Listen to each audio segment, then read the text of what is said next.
Hi again, Chapter 5 Mechanics of Materials Torsion Continuous torsional torque. Let's make a comparison between the last three cases in a continuous torsional torque, which we already studied. The first one was a cantilever solid circular shaft with a uniform continuous torsion.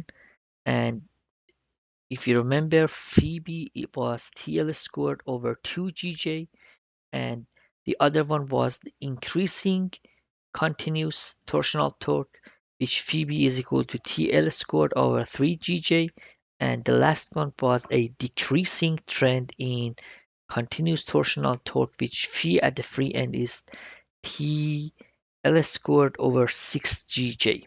So if we want to rearrange them and make a pattern between them, one can say by make a comparison, the minimum angle of torsion at the free end B is related to the decreasing pattern.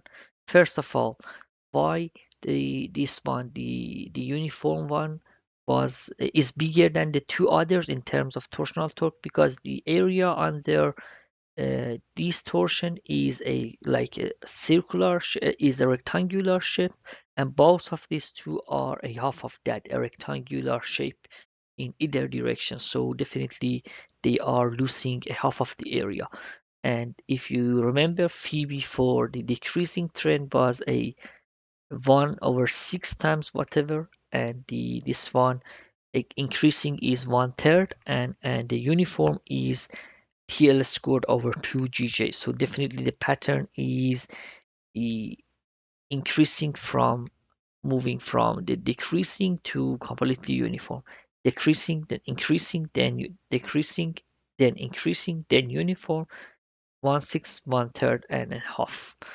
And there is another option you can solve such problem. We can also say when we have a continuous torsional torque applied all over the ball end, we can calculate a angle of twist at the free end by this equation, and the equation is phi is equal to x bar times s over gj. Let's see what x and s is, because they are the two new terms. And x bar is the distance of loading centroid to the origin, which means the fixed support, and s is the area under loading. So for the very first one, if you draw a loading, it's just a rectangular load applied at the center with a distance of x bar. And so definitely, if this is centroid, that's L over 2. So TL times L over 2 over GJ, TL dou over 2, TL squared over 2GJ. So definitely for the second case, if this is the first, second, and third case, for the second one, X applies at the bigger chunk of the load, so that's 2/3 of L, and phi b is equal to a half of a TL times a 2/3 of L.